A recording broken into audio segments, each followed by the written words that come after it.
Programme میں ایک دفعہ پھر آپ کو خوش آمدید کہتے ہیں. ناظرین آپ کی لائیو کالز بھی لیں گے ہم. سیٹھی صاحب ایک ایس ایم ایس ہے آپ کے لیے کوئٹہ سے آیا ہوا, نوید صاحب نے بھیجا ہے. انہوں نے کہا سیٹھی صاحب what is the great game that you look forward to? ارے یار خدا کا خوف کرو, کوئی گریٹ گیم نہیں ہے. گریٹ گیم پاکستان کی ہے, وہ تو آپ کے سامنے ہے. I don't look forward to any great games. بھیا کوئی گریٹ گیمز اچھی نہیں ہوتی ملکوں کے لیے, تو یہ کوئی گریٹ گیم شیم کی بات ابھی مت کریں, جب ہوگی تو پھر بات کریں گے. سیٹھی صاحب ریاض صاحب ہیں ہمارے ساتھ ٹیلی فون لائن پہ. السلام علیکم جی. السلام علیکم سر. وعلیکم السلام سر میں ریاض بات کر رہا ہوں بھاول نگر سے. میں یہ چاہتا ہوں کہ یہ جو 18ویں ترمیم کا مسئلہ ہے یہ واقعی اس سے عام آدمی کو بھی جو ہے بہت دیکھیے جو 58 بھی تھی, اس سے عام آدمی کے بہت سے چولہے بجھے ہیں جہاں ڈیموکریسی کا قتل ہوا ہے.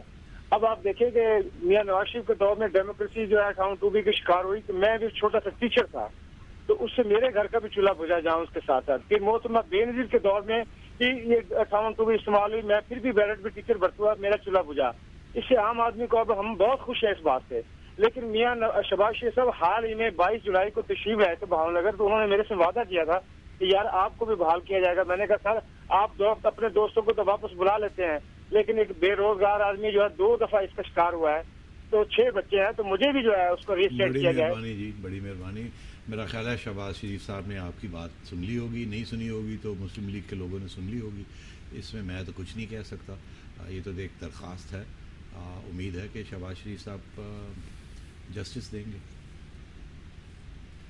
جی سیٹھی صاحب, یہ نواز شریف صاحب کے بارے میں سوال آ رہا ہے کہ نواز شریف صاحب اپنی جو انا پرستی ہے یہ کب چھوڑیں گے؟ کیا انہوں نے جلا وطنی سے کوئی سبق حاصل نہیں کیا؟ میرے بھائی یہ انا پرستی ہے یا نہیں ہے, کس کی ہے کس کی نہیں ہے. یہ جو سیاستدان ہوتے ہیں انا تو نہیں ہونی چاہیے. آپ کو یاد ہے نواب ذرا نصر اللہ صاحب, انا کبھی بھی نہیں, مسئلہ ہی نہیں تھا. ہر قسم کی نیگوسیشن کے لیے تیار ہو جاتے تھے, اور اسی کا نام سیاست ہے کہ ہر چیز کو وہ کمپرومائز کر لیتے ہیں, ہر پرنسپل کو توڑ دیتے ہیں. انا کا مسئلہ ہی نہیں بنتا. ہاں انا اس وقت بناتے ہیں جب اس کی سیاسی طور پہ ضرورت ہوتی ہے, اور جب سیاسی طور پہ ضرورت نہیں ہوتی تو انا سامنے ہی نہیں آتی.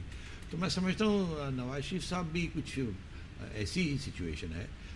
کبھی کبھی انا امپورٹنٹ ہوتی ہے, کبھی انا امپورٹنٹ نہیں ہوتی.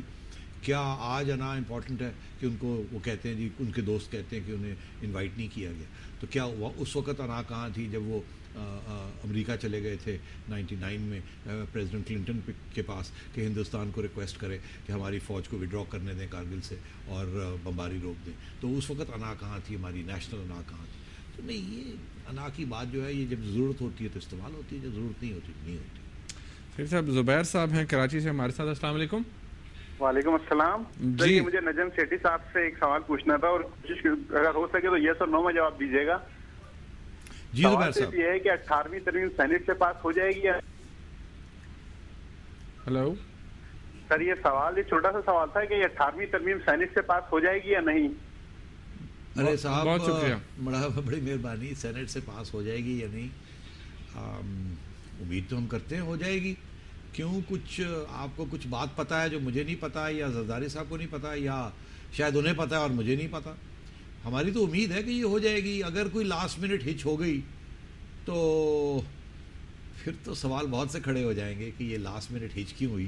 آپ کو پتہ ہے تھوڑی سی ہچ ہوئی تھی نواز شریف صاحب نے جب پیچھے ہٹے تھے اور کہا تھا کہ نہیں جوڈیشری کے ساتھ مشاورت کر لیں, بڑے ہم پریشان ہو گئے تھے. اور اب اگر سینٹ میں جا کے ایسی کوئی بات ہوتی ہے تو, مگر یہ تو امینڈمنٹ تو 2/3 کے ساتھ ہوتی ہے, اور اگر نواز شریف صاحب ساتھ ہے, مسلم لیگ نون ساتھ ہے, تو پھر تو کوئی پرابلم نہیں ہونا چاہیے. پرابلم تو اس صورت میں ہو اگر نون ساتھ نہ ہو اور کیو کو ساتھ لے جانا ہو, اور پھر دیکھا جائے کیا ہوگا. تو ایسی صورت تو نہیں ہے. یا اگر نون ہاتھ وہاں سے بھی کھینچ لیتی ہے پھر پرابلمز ہو سکتے ہیں, مگر پھر تو ویسے ہی پرابلم ہو جائیں گے. تو میرا نہیں خیال سینٹ کا کوئی اتنا سیریس ایشو بنے گا. پھر صاحب اسلم خان صاحب ہیں ہمارے ساتھ کوئٹہ سے. السلام علیکم. وعلیکم السلام. نجم سیٹھی صاحب سے یہ سوال کرنا تھا ہم نے کہ یہ جو امریکہ کہہ رہا ہے کہ ہم اب پاکستان اور انڈیا کے درمیان میں ثالثی نہیں کر سکتا ہے. ابھی تو پچھلے دنوں ایک ان کا سیکرٹری کا بھی ہم نے سنا تھا, وزیر خارجہ تھا, کہ ہم پانی کے درمیان میں بھی ان کا ثالثی نہیں کر سکتے. تو کیا ہم افغانستان اور ان کا جو لڑائی ہے اس میں کیوں ثالثی کریں؟ اور پھر 2 دشمن آپس میں لڑ رہے ہیں, وہ کبھی اکیلے وہاں آپس میں وہ کبھی صلح کر سکتے ہیں, اس میں تیسرا آدمی ثالثی کرے گا. بڑی مہربانی جی, بہت اچھا سوال اور بہت اچھا آپ نے بھی جواب دے دیا. بالکل صحیح کہہ رہے ہیں آپ. کہ ایک طرف امریکہ کہتا ہے کہ ہم ہندوستان اور پاکستان کے جو مسئلے ہیں اس کے اندر مداخلت نہیں کر سکتے, کسی کی امداد نہیں کر سکتے, یہ آپ کے بائی لیٹرل ایشوز ہیں, اور افغانستان میں کہتا ہے جی ہمیں کہتا ہے کہ آپ ہماری امداد کریں, یہ کریں وہ کریں. بالکل صحیح کہہ رہے ہیں, یہ ڈبل سٹینڈرڈز ہیں امریکہ کے. ہم پہلے دن سے یہ کہہ رہے ہیں کہ جب تک امریکہ بیچ میں نہیں بیٹھے گا تو ہندوستان کو سمجھانے کا کون سمجھائے گا ہندوستان کو. اور ہندوستان کے اس وقت امریکہ کے ساتھ بہت زبردست تجارتی تعلقات بڑھ رہے ہیں اور ہندوستان امریکہ سے بہت فائدے اٹھا رہا ہے. اس لیے امریکہ کو پاکستان اور ہندوستان کے درمیان بات کرنی پڑے گی. پرابلم کیا ہے؟ پرابلم یہ ہے کہ ہندوستان مانتا نہیں ہے بات, اور ہندوستان اتنا وہ اسٹرانگ ہے یا سیلف ریلائنٹ ہے کہ وہ آنکھیں دکھاتا ہے امریکہ کو, اور امریکہ جو ہے وہ تھوڑا گھبراتا ہے کہ اب ہندوستان کو کس طریقے سے ٹیکل کیا جائے, کیونکہ وہ ہندوستان کو سپورٹ کرنا چاہتے ہیں چائنا کے خلاف. اب یہ وہاں پرابلم آ رہی ہے. پیچھے بیہائنڈ دا سینز وہ ہندوستان کو ضرور کچھ کہتے ہیں, اوپنلی وہ بالکل نہیں کہتے. اسی لیے آپ کو یاد ہوگا کہ جب یہ ہالبروک صاحب کو ایمبیسڈر بنایا تو افغانستان اور پاکستان کا ایمبیسڈر بنایا, یہ نہیں کہا کہ افغانستان, پاکستان اور انڈیا, کیونکہ یہ ریجنل پرابلم ہے. اب آپ نے دیکھا, آپ کہہ رہے ہیں کہ اب ریجنل پرابلم ہے. آج کی اخبار میں تھا کہ اسسٹنٹ سیکرٹری آف اسٹیٹ ڈریک صاحب نے اب جا کے یہ بیان دیا ہے کہ ہاں ہم ڈائریکٹ بات تو ہندوستان اور پاکستان کے درمیان 3 پارٹی تو نہیں کر سکتے, مگر ہم ہندوستان کو ارج کریں گے, کہیں گے کہ یار یہ پانی کے مسئلے, کشمیر کا مسئلہ, آپ پاکستان کے ساتھ اپنے مسئلے حل کریں تاکہ یہاں نہ کوئی نئی جنگ چھڑ جائے. تو یہ بات تسلیم کی جا رہی ہے, مگر ان کے مسئلے ہیں کہ ایک طرف تو ہندوستان ان کی بات پوری نہیں سنتا, دوسری طرف یہ ہے کہ ہندوستان کے اندر وہ کیونکہ اپنے پاؤں پہ وہ کھڑا ہے, ہم اپنے پاؤں پہ کھڑے نہیں ہیں, وہ پھر اپنی بات بھی مناتے ہیں بیٹھ کے. خیر صاحب, طارق صاحب ہیں ہمارے ساتھ لندن سے. جی السلام علیکم. السلام علیکم. جی وعلیکم السلام. جی بیٹی صاحب ہیں. جی جی بیٹی صاحب, طارق بول رہا ہوں لندن سے. جی حضور. ایک سوال پوچھنا چاہ رہا ہوں.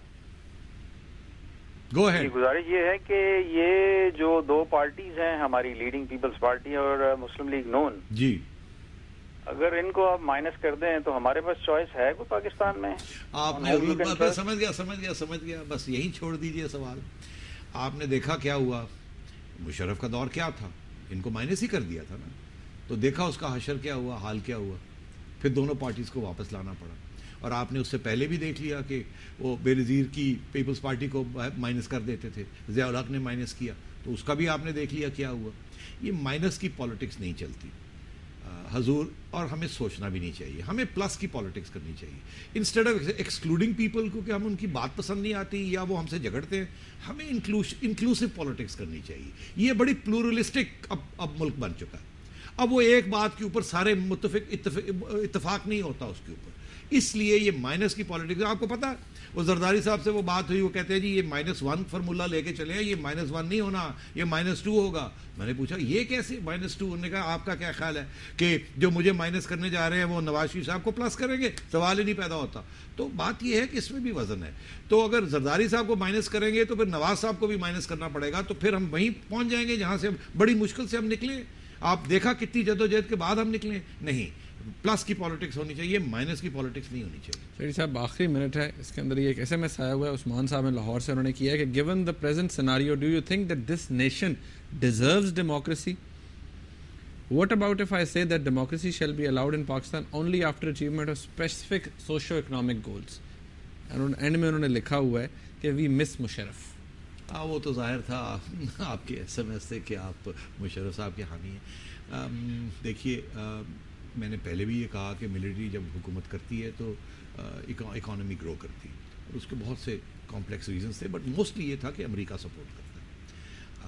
اور جب سویلینز ہوتے ہیں تو امریکہ کا انٹرسٹ اس ملک میں نہیں ہوتا, کیونکہ وہ سویلینز امریکہ کا کیا کام کریں گے. امریکہ از این امپیریلسٹ پاور, ان کو ایک فوج کی ضرورت ہوتی ہے اپنی کارروائی کرنے کے لیے. تو اس لیے اب آپ کہتے ہیں مشرف صاحب کو واپس لے آئیے. ارے بھائی آپ اور میں کون ہوتے ہیں واپس لانے والے؟ ہم تو کہتے ہیں مشرف صاحب کو لے آئیے, آئیے کودیے اس گند کے اندر, اور صفائی ہمیں دکھائیے صفائی کیسے کرنی ہے. آپ کو تو پہلے 10 سال 9 سال ملے تھے نا, تو آپ نے 4-5 سال ٹھیک کیا, 2 سال بہت گڑبڑ کی, اور جس کی وجہ سے آج کا بھی کرائسس ہمارے سر پہ پڑا ہوا ہے, ہم نکل ہی نہیں پائے اس کرائسس سے. تو میں تو وہی پلس کی پالیٹکس کی بات کر رہا ہوں. مشرف صاحب از ویلکم, آ جائیں. میرا خیال ہے آج کے حالات میں زرداری صاحب بھی ان کو پسند نہیں کریں گے, جوڈیشری بھی پسند نہیں کرے گی, نواز شریف صاحب بھی پسند نہیں کریں گے, اور شاید فوج بھی نہ چاہے. تو اسی حالات میں آ جائیں, 2-3 سال جیل کاٹیں, کیسز لڑیں, اس کے بعد عوام کے ہیرو بن جائیں. Perfectly all right with me. شہید صاحب آپ کا بہت شکریہ. ناظرین پروگرام کا وقت ختم ہو گیا ہے, ہمیں اپنی فیڈ بیک سے آگاہ ضرور کیجیے گا. کل تک کے لیے اجازت دیجیے. اللہ حافظ.